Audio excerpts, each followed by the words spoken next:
Sir, either move to economy or get off the plane. You're making the real passengers uncomfortable." Jennifer Brooks said it with a tight smile. But there was no kindness behind her voice.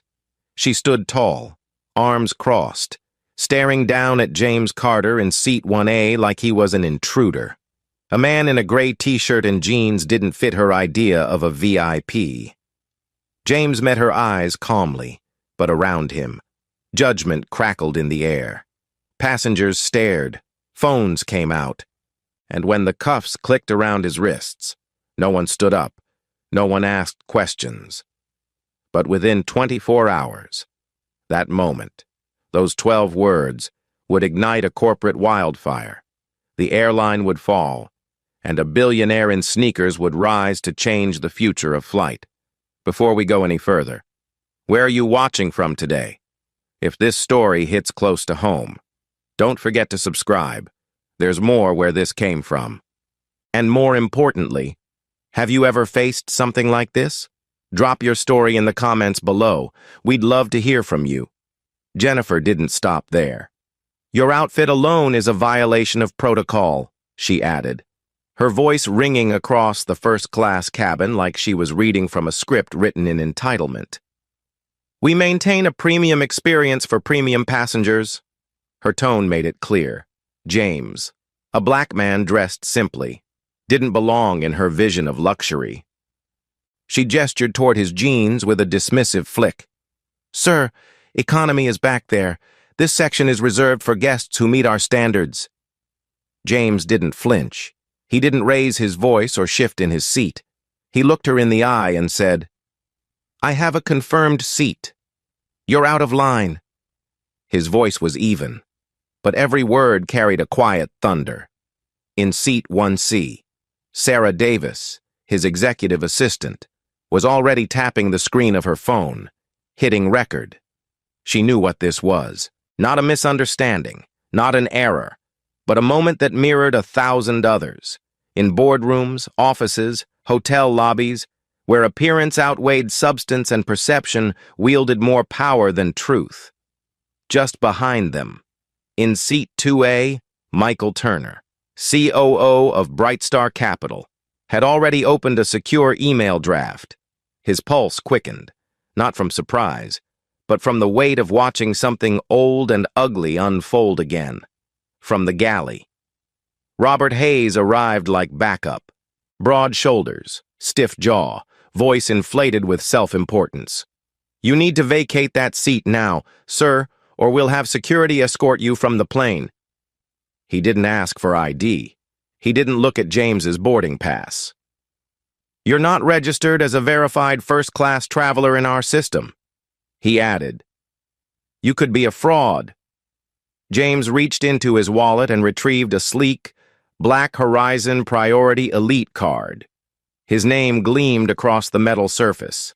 James Carter. "That's me," he said. "You might want to double-check the ownership structure of this airline before throwing around that word." Robert looked unimpressed. Jennifer leaned over, tapped something on her tablet, and announced, "Seat 1A is now marked ineligible. System override complete." James exhaled slowly, then turned to Sarah. "Save this," he said softly. "All of it." Sarah gave a firm nod, camera steady. Jennifer stepped back, but her voice rose, loud enough for the rest of the cabin to hear. "We've had incidents before," she said. "People sneaking up here pretending to be someone they're not. We're just doing our job." Around them, passengers exchanged glances, some intrigued, others amused. One man in 3A whispered, "This is gonna be good," lifting his phone for a better angle. James leaned back in his seat, hands on his lap, posture dignified. "You're not doing your job," he said clearly. "You're profiling a paying customer based on how I look." The air thickened.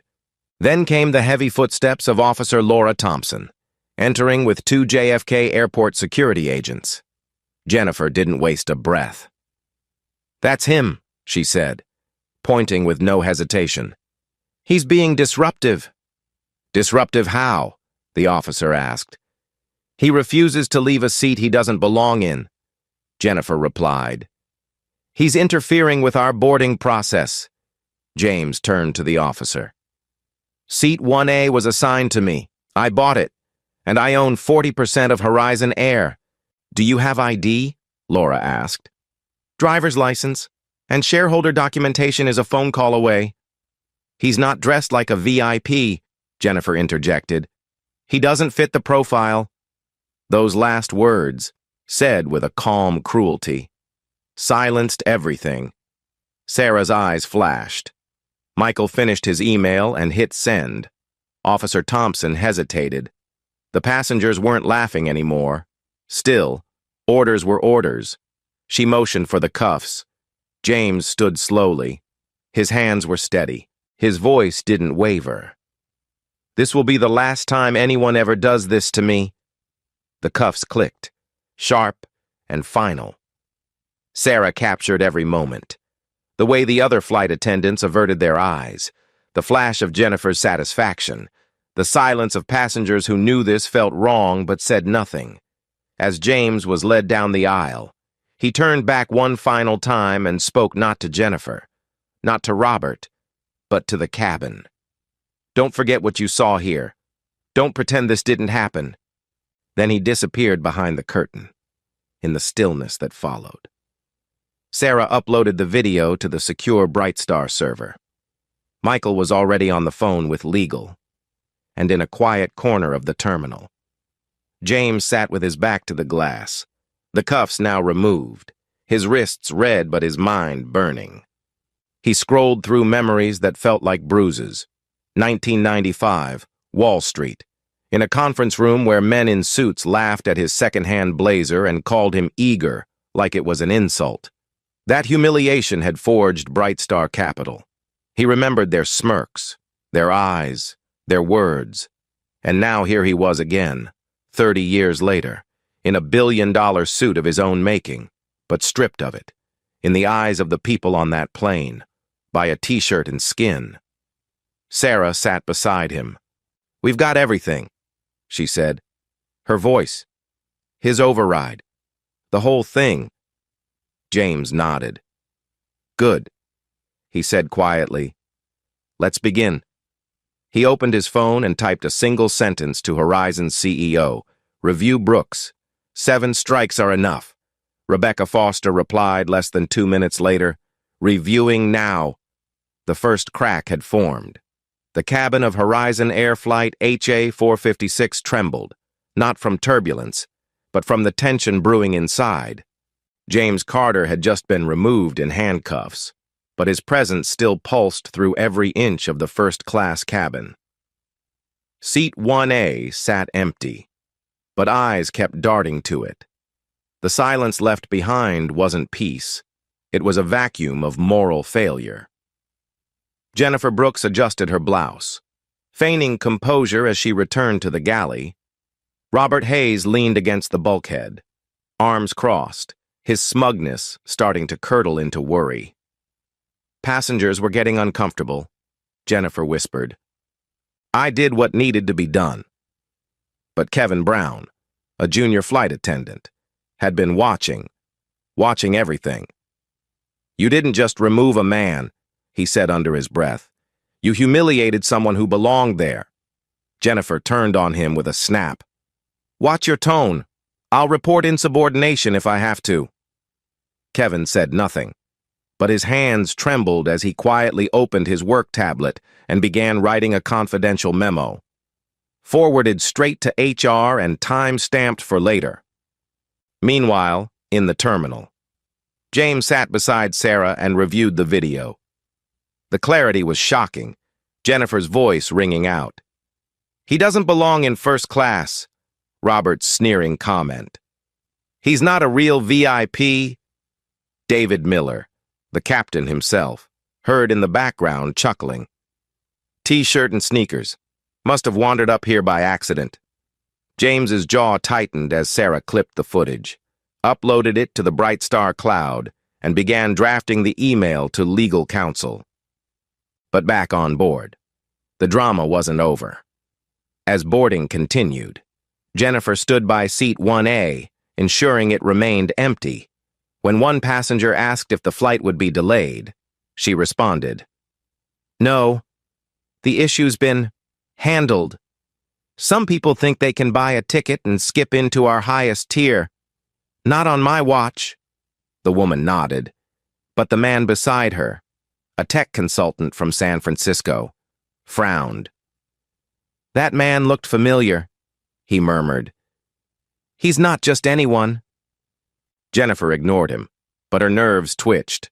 Robert, now leaning over a crew console, muttered to her, "We need to lock this down. No more talk.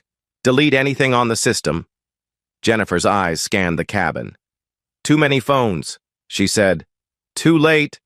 Kevin, now seated on his crew jump seat, tapped his device again, forwarding Jennifer's request to suppress evidence to Brightstar's internal ethics team. At that moment, Michael Turner, still seated in 2A, received it. His pulse kicked. Within seconds, he forwarded the memo and screenshots of Sarah's video upload to the board of Horizon Air. One line included, "Attempted cover-up in progress. Passenger in question, James Carter, up in the cockpit.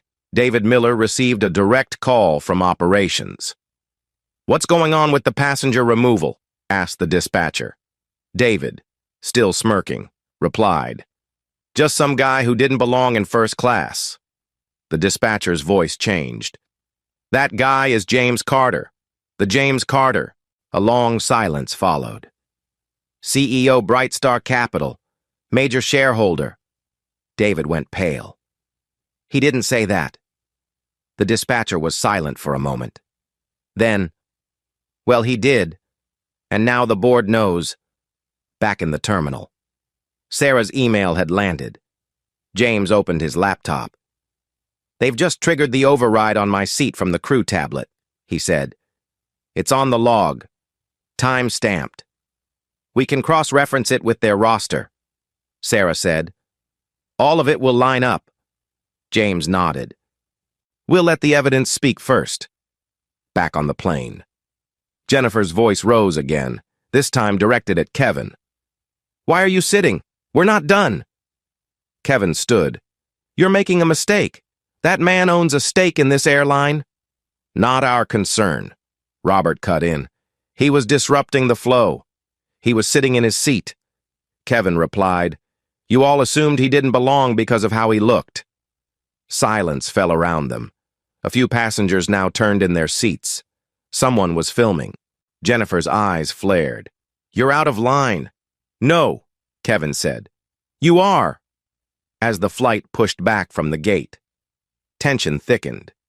Meanwhile, Michael forwarded Kevin's comments and footage from another passenger. Someone had already uploaded part of the incident to social media. The title read, "Black man removed from first class for wearing a t-shirt?" And it was gaining views. Fast. James received it, smiled faintly, and whispered, "Let it breathe." He knew what was coming. The system had picked the wrong man this time. As the flight reached cruising altitude, David Miller got a message from Horizon's CEO. "I need full incident details." Now. He looked at Jennifer. "We might be in trouble." Jennifer folded her arms. "I did nothing wrong." Robert looked sick. "He said he owned 40%. David's voice dropped to a whisper. "What if he's telling the truth?" But it was already too late for caution. The dominoes had started falling. In a quiet HR office at Horizon Air's headquarters, 3 alerts lit up, 7 prior complaints against Jennifer Brooks, 3 naming Robert, 2 naming David, all marked inconclusive by an old compliance manager who had since been terminated. But now, with video, timestamps, and a high-profile victim, they were being reopened. Simultaneously, FAA staffers at LaGuardia and Dallas received a flagged update. Potential violation of passenger rights under shareholder policy. By the time the plane landed, James would be trending, his name would be on headlines, and the seat no one believed he deserved would become the most expensive misjudgment in airline history. The cabin of Horizon Air Flight HA-456 trembled, not from turbulence, but from the tension brewing inside. James Carter had just been removed in handcuffs, but his presence still pulsed through every inch of the first-class cabin. Seat 1A sat empty, but eyes kept darting to it. The silence left behind wasn't peace. It was a vacuum of moral failure.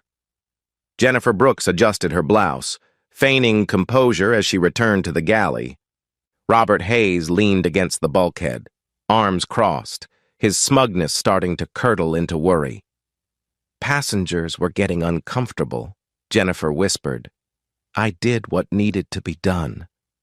But Kevin Brown, a junior flight attendant, had been watching everything. You didn't just remove a man, he said under his breath. You humiliated someone who belonged there. Jennifer turned on him with a snap. Watch your tone. I'll report insubordination if I have to. Kevin said nothing, but his hands trembled as he quietly opened his work tablet and began writing a confidential memo, forwarded straight to HR and time-stamped for later. Meanwhile, in the terminal, James sat beside Sarah and reviewed the video. The clarity was shocking, Jennifer's voice ringing out. He doesn't belong in first class, Robert's sneering comment. He's not a real VIP. David Miller, the captain himself, heard in the background chuckling. T-shirt and sneakers. Must have wandered up here by accident. James's jaw tightened as Sarah clipped the footage, uploaded it to the Bright Star cloud, and began drafting the email to legal counsel. But back on board, the drama wasn't over. As boarding continued, Jennifer stood by seat 1A, ensuring it remained empty. When one passenger asked if the flight would be delayed, she responded, No, the issue's been handled. Some people think they can buy a ticket and skip into our highest tier. Not on my watch. The woman nodded, but the man beside her, a tech consultant from San Francisco, frowned. That man looked familiar, he murmured. He's not just anyone. Jennifer ignored him, but her nerves twitched. Robert, now leaning over a crew console, muttered to her. We need to lock this down. No more talk. Delete anything on the system. Jennifer's eyes scanned the cabin. Too many phones, she said. Too late. Kevin, now seated on his crew jump seat, tapped his device again, forwarding Jennifer's request to suppress evidence to Bright Star's internal ethics team. At that moment, Michael Turner, still seated in 2A, received it. His pulse kicked. Within seconds, he forwarded the memo and screenshots of Sarah's video upload to the board of Horizon Air. One line included, attempted cover-up in progress. Passenger in question, James Carter, up in the cockpit. David Miller received a direct call from operations. What's going on with the passenger removal? Asked the dispatcher. David, still smirking, replied, Just some guy who didn't belong in first class. The dispatcher's voice changed. That guy is James Carter. The James Carter. A long silence followed. CEO, Bright Star Capital. Major shareholder. David went pale. He didn't say that. The dispatcher was silent for a moment. Then, well, he did. And now the board knows. Back in the terminal. Sarah's email had landed. James opened his laptop. They've just triggered the override on my seat from the crew tablet, he said. It's on the log, time-stamped. We can cross-reference it with their roster. Sarah said. All of it will line up. James nodded. We'll let the evidence speak first. Back on the plane, Jennifer's voice rose again, this time directed at Kevin. Why are you sitting? We're not done. Kevin stood. You're making a mistake. That man owns a stake in this airline. Not our concern. Robert cut in. He was disrupting the flow. He was sitting in his seat. Kevin replied. You all assumed he didn't belong because of how he looked. Silence fell around them. A few passengers now turned in their seats. Someone was filming. Jennifer's eyes flared. "You're out of line." "No," Kevin said. "You are." As the flight pushed back from the gate, tension thickened. Meanwhile, Michael forwarded Kevin's comments and footage from another passenger. Someone had already uploaded part of the incident to social media. The title read, "Black man removed from first class for wearing a t-shirt," and it was gaining views. Fast. James received it, smiled faintly, and whispered, "Let it breathe." He knew what was coming. The system had picked the wrong man this time, as the flight reached cruising altitude. David Miller got a message from Horizon's CEO. "I need full incident details, now." He looked at Jennifer. "We might be in trouble." Jennifer folded her arms. "I did nothing wrong." Robert looked sick. "He said he owned 40%. David's voice dropped to a whisper. "What if he's telling the truth?" But it was already too late for caution. The dominoes had started falling. In a quiet HR office at Horizon Air's headquarters, 3 alerts lit up. 7 prior complaints against Jennifer Brooks, 3 naming Robert, 2 naming David, all marked inconclusive by an old compliance manager who had since been terminated. But now, with video, timestamps, and a high-profile victim, they were being reopened simultaneously. FAA staffers at LaGuardia and Dallas received a flagged update, potential violation of passenger rights under shareholder policy. By the time the plane landed, James would be trending, his name would be on headlines, and the seat no one believed he deserved would become the most expensive misjudgment in airline history. Officer Laura Thompson's voice crackled through the airport radio. "Passenger Carter detained, incident escalating, requesting supervisor at gate 16. Inside the terminal holding room, James sat composed, wrists marked red where the cuffs had gripped. But his spirit wasn't bruised, it was sharpening. The quiet room held tension like a loaded spring. Sarah sat beside him. Uploading the second clip, Robert Hayes tossing James's shareholder card aside like trash. Jennifer muttering, "He's not one of us," and Captain David Miller chuckling over the intercom. "Can't buy class with sneakers." All of it was time-stamped, backed up, and already sent to Bright Star's legal team. Outside, the cabin door remained sealed, but the tension inside was suffocating. Kevin Brown, still seated in his jump seat, stared down the aisle in disbelief. Robert had just instructed Jennifer to delete any internal logs related to the override. "We'll say it was a system error," he whispered. "He won't be back anyway." But he was wrong, because James wasn't going away quietly. In fact, he was already emailing the top legal reporter at the Wall Street Journal, attaching the video with a one-line message. "This is how a shareholder gets treated on Horizon Air." And just like that, the press had it. Back on the plane, the mood soured. Passengers who once chuckled began whispering anxiously. A man in 3A checked Twitter. "Hey," he muttered to his seatmate. "That guy? That was James Carter. The James Carter, Bright Star, fintech guy. He owns part of Horizon." A quiet wave of guilt rolled down the cabin. Someone stood and confronted Jennifer. "Is this true?" She froze. "We're not authorized to discuss personnel or shareholder matters in flight," she said stiffly. "Now please return to your seat." But it was too late. Kevin tapped into the crew messaging portal and sent a full report, complete with quotes, "Passenger was removed for appearance," and "Captain supported false justification."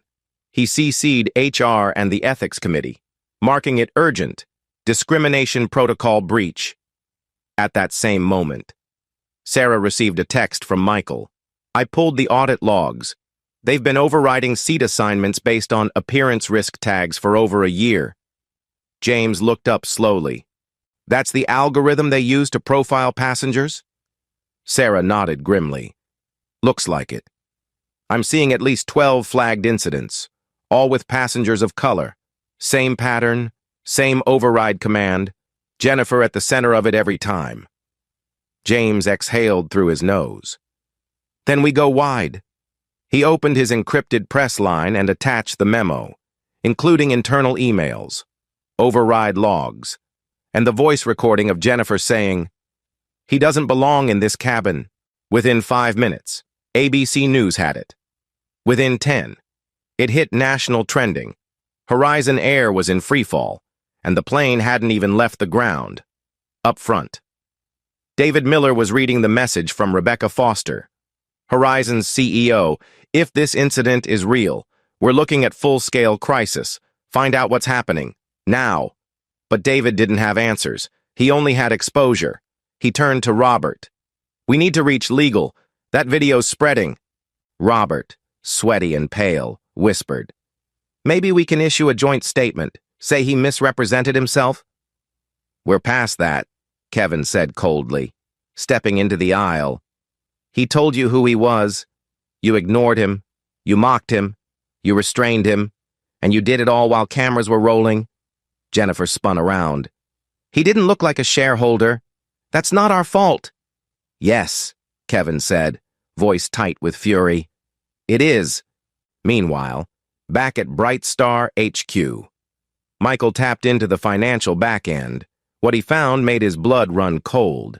Horizon Air had over $900 million in undisclosed debt, hidden beneath maintenance deferrals, falsified reporting on fuel costs, and a bogus surplus projection. "They're cooked," he whispered. "This goes way beyond PR."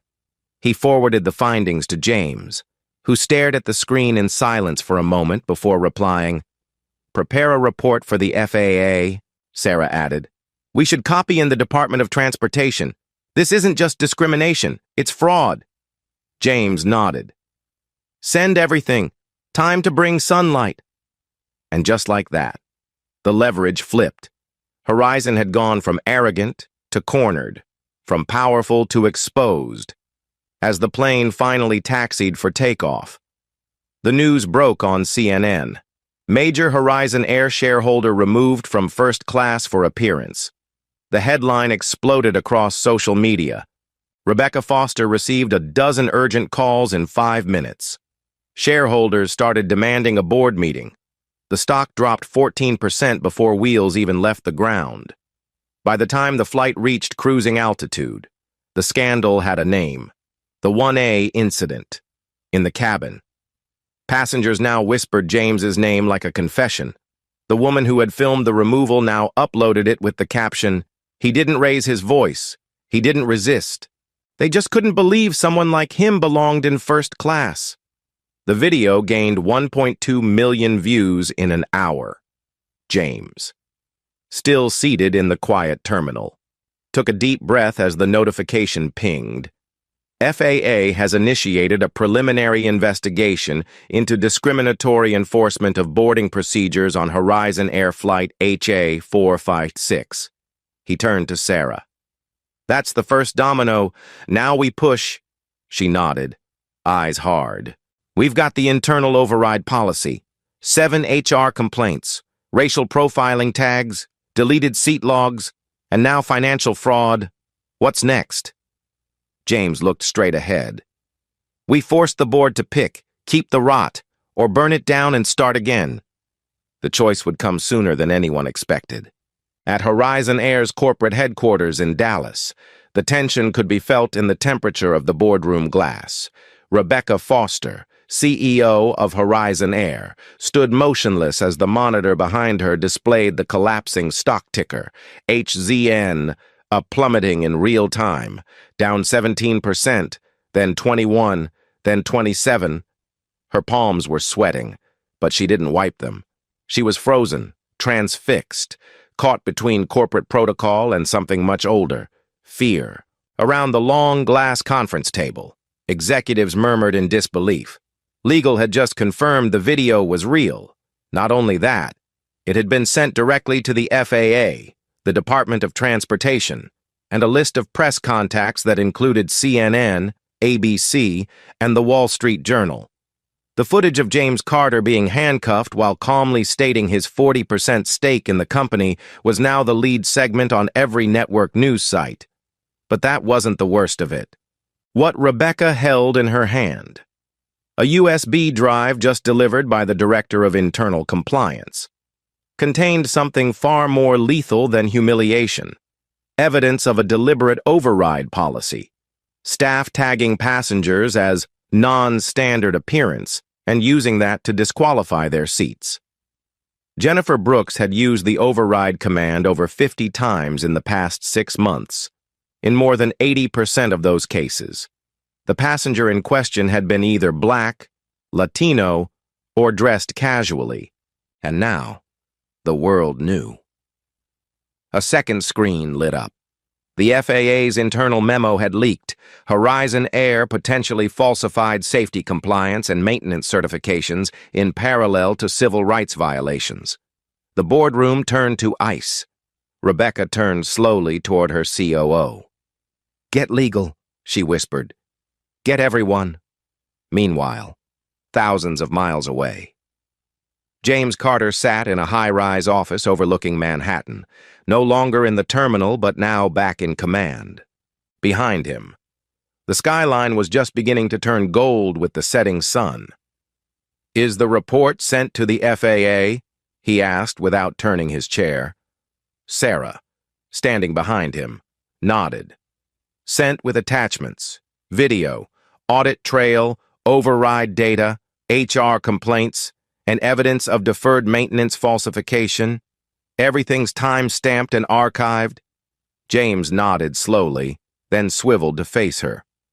"And the media partners?" "All major networks received embargoed versions. Once the FAA confirms investigation status, it goes public at full throttle." James looked down at his open laptop. The headline on CNN now read, "He didn't look first class. Billionaire investor removed from his own airline's cabin. Horizon Air faces collapse." His eyes moved to the subheading. "Carter expected to pull entire stake." Sarah was watching him closely. "Do you want to confirm it?" James's finger hovered over the send button of an email addressed to Rebecca Foster and the Horizon board. The subject line, "Notice of immediate capital withdrawal, 40% equity redemption." "She'll panic," Sarah said quietly. "Their credit lines are collateralized against your equity." James clicked. "Good," he replied. "Let the system that let this happen feel what it means to lose protection." In Dallas, Rebecca's assistant burst into the boardroom, breathless. "He pulled out," she said. "James Carter just pulled all 40%. A full minute of silence followed, then panic. Phones rang, CFOs shouted into headsets, legal began emailing emergency SEC notifications, HR began erasing internal Slack messages. Rebecca's knuckles turned white as she gripped the edge of the table. "What happens if we can't meet our liquidity guarantees?" she asked. The answer came from the Director of Treasury. "We default, we collapse, the reserves aren't real. We were floating on his capital buffer." Her voice cracked as she asked, "How long do we have?" "Maybe a day, maybe less." In her private inbox, Rebecca now saw the incoming message from ABC News. "Would you like to comment on the newly revealed override policy and employee complaints?" Beneath that, "FAA confirms preliminary audit. You are named." And beneath that, a message from James himself, simply reading, "You could have stopped her. You chose not to." The room spun. Rebecca lowered herself into the leather chair and whispered, "He's going to destroy us." But by now, destruction was already underway. Michael Turner had just sent the legal department a supplemental disclosure package detailing how Horizon's internal override system allowed unqualified aircraft to fly without completing safety checks. It was connected, indirectly, but clearly, to the same system Jennifer had abused. Sarah published a redacted version online, titled, When discrimination meets negligence, a system that profits from silence. Within an hour. Former employees were commenting.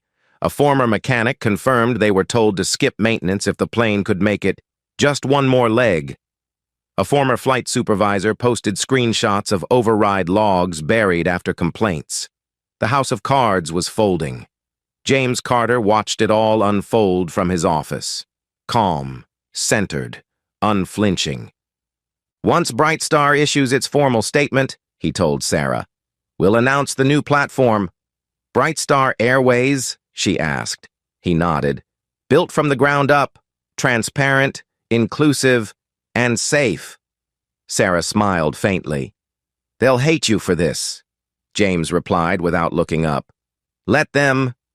Then he closed the laptop and stood.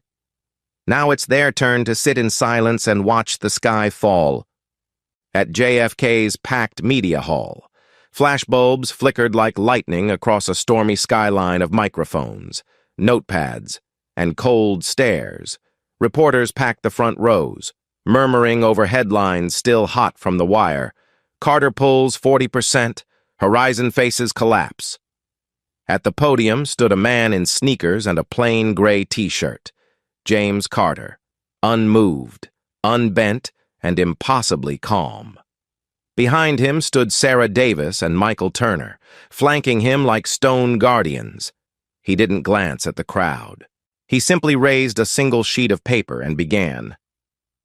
"This is the original override report used by Horizon Air cabin crew to disqualify passengers based on non-standard appearance." He laid the document on the podium like a verdict. "It contains codes used to remove customers who didn't look the part. It was used against me, and it's been used against others for years." The room stilled. In the back, someone whispered, "He's really doing it." And he was. James clicked a button on the clicker in his hand. Behind him, a screen came to life. Images flashed. Emails between flight staff discussing appearance-based seating decisions. Audio clips of Jennifer Brooks saying, "First class isn't for people who wear sneakers." Robert Hayes laughing as he called a Latino passenger low priority. Then the screen paused on a still frame. Jennifer pointing toward James in seat 1A. While Officer Thompson approached with handcuffs. "This is what systemic bias looks like," James said evenly. "Dressed in policy, covered by uniforms, spoken in polite tones that hide old poison." A reporter near the front raised her hand. "Mr. Carter, what's your goal here? Are you trying to shut Horizon down?" James looked at her. "No," he said. "I'm trying to wake them up. But if they won't wake up, then yes, I'll help shut them down." Murmurs rippled. Behind the podium, Sarah opened a tablet and handed it to him. James read the screen and nodded. "As of this morning, Horizon Air has lost 31% of its shareholder value, over $4 billion in market cap. The FAA has opened a formal investigation, and 3 former employees have come forward confirming maintenance records were altered." The crowd buzzed with tension. Then another hand rose. "What do you want from Horizon now?" "Accountability," he said. "Not a press release, not a lawyer-drafted apology. Real, structural change. And it starts with who's in charge." Then he turned to the side. The door opened. In walked FAA liaison Denise Sharp, followed by Officer Laura Thompson. But she wasn't here to arrest James this time. She stood in uniform, silent. The evidence had reached her command hours ago. She stepped to the podium and opened a folder. Based on recorded testimony, time-stamped overrides, and direct admissions from Horizon staff, she said. The FAA has issued a federal order of removal against 3 crew members, effective immediately. She turned and pointed to the side entrance. Jennifer Brooks, Robert Hayes, Captain David Miller. Gasps shot through the room. Reporters pivoted as the 3 former crew members were led in, their faces pale, lips pursed. Jennifer's eyes darted around the room, then locked on James. She tried to speak, but James raised a hand calmly. "You don't need to say anything," he said. "Everything you already said is out there, and none of it can be taken back." Behind him, the screen showed a live feed of Horizon's board meeting in Dallas. CEO Rebecca Foster appeared on screen, flushed, her voice strained. "We are deeply sorry for the events of Flight HA456, she began, reading from a script. "Effective immediately, we have severed ties with the crew involved." "Too late," a reporter shouted. "You knew for months." "That's right," James said. "They knew, and they did nothing, until the public forced them to." The press surged forward. "Mr. Carter, what happens now?" someone asked. James gave a slow smile. "The first of the day. Now," he said, "we build something better." He stepped aside as the logo of Brightstar Airways appeared behind him. A new carrier, a new code, a new commitment, one that doesn't judge you by what you wear, how you look, or who you are. The room burst into sound, questions, flashes, excitement. But James was already stepping down. He didn't need to say more. Jennifer, Robert, and David were escorted quietly through a side door, their careers, once protected by silence and seniority, now dissolved into the noise of headlines and history, and above them, somewhere over the eastern seaboard, Horizon Air Flight 812 sat grounded due to internal confusion. No crew, no response, no plan. James Carter walked through the lobby of JFK that morning not as a man who'd been dragged off a flight, but as one who had just lifted a nation's eyes to the sky and said, "We can do better." And this time, people were ready to listen. In the hours following the public firings, as the dust of scandal settled into headlines and policy memos, James Carter stood on the tarmac outside a Brightstar hangar in Newark, where the first aircraft bearing the Brightstar Airways logo was being prepared for FAA certification. The paint was still fresh, the turbine blades still wrapped in protective foam, but the mission was clear. "Not just another airline," he told the small press circle beside him. "This is a message to every gate agent, every boardroom, every executive who ever let appearance outweigh identity. Your time is up." Behind him, Sarah Davis scrolled through messages pouring in from across the country. Hundreds of former passengers, many with eerily similar stories, now spoke publicly for the first time. One had been told her afro violated headrest standards. Another had been denied entry to a VIP lounge while wearing cultural attire. The patterns, once ignored, now glowed in bold relief. "They all thought they were alone," Sarah whispered. "Now they know they weren't." At Horizon Air, the unraveling continued. The FAA's emergency audit had uncovered more than bias. It had found systemic negligence buried beneath doctored maintenance logs, deferred inspections, and faked compliance records. A former lead mechanic stepped forward, revealing that cost-saving directives had encouraged crews to bypass checks if a plane felt okay. That single phrase, "felt okay," would appear in 3 different safety reports. The revelation triggered a cascade of consequences. Horizon's top insurer pulled its coverage, 5 more board members resigned, and the airline, once bloated with false confidence, now faced grounding not from protest, but from regulatory force. James watched the news unfold from the hangar conference room. "They didn't just disrespect people," he said to Michael Turner. "They gambled with lives." Michael nodded. "And now they pay." Within 48 hours, the FAA announced a temporary suspension of Horizon's fleet pending investigation. Competitor airlines began absorbing stranded passengers. But it was Brightstar that captured the imagination. James's statement, "We rise not by who we exclude, but by who we welcome," was now trending in 10 languages. Civil rights groups publicly endorsed his efforts, pilots sent resumes, Mechanics volunteered. Kevin Brown, the flight attendant who had stood up mid-flight, was now Bright Star's first director of crew integrity. And inside the Bright Star Training Center, a plaque had already been mounted. Seat 1A belongs to everyone who's ever been told they didn't. Still, James remained grounded, not in defeat, but in resolve. Reform isn't just about policy, he said in a live interview. It's about culture. You can't retrain what people are afraid to admit they believe. He announced a new partnership with HBCUs to train a new generation of aviation professionals, pilots, executives, engineers, who looked like the passengers often ignored. Meanwhile, Bright Star implemented transparency dashboards, allowing passengers to rate not just service, but fairness, internally. Every override action required a verbal justification, recorded and reviewed. If you wouldn't say it into a microphone, James said, you shouldn't be saying it at all.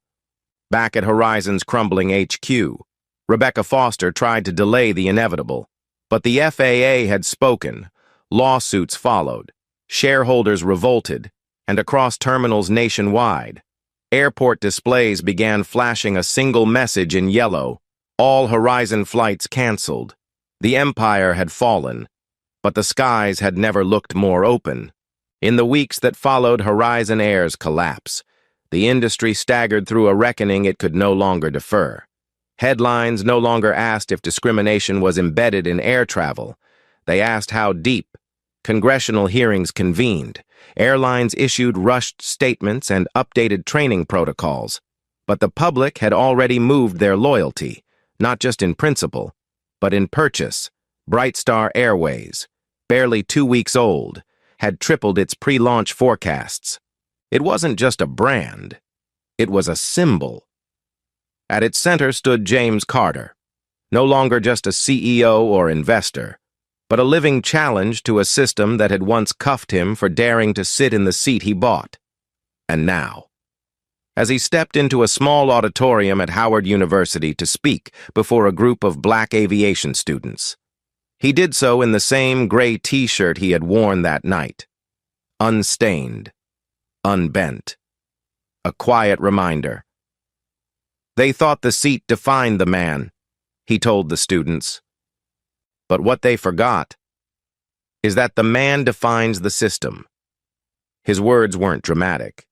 They didn't need to be. In the front row, a young woman wiped tears from her eyes. Behind her, an older man nodded slowly, gripping a folded newspaper with the headline, "Horizon Gone. Hope Rises." Back in New York, Jennifer Brooks had vanished from headlines, but not from consequence. Fired, discredited, and named in a class action lawsuit. She had attempted to issue a statement of regret, but for those who watched her point a finger while a black man in seat 1A was handcuffed without cause, apologies felt like dust.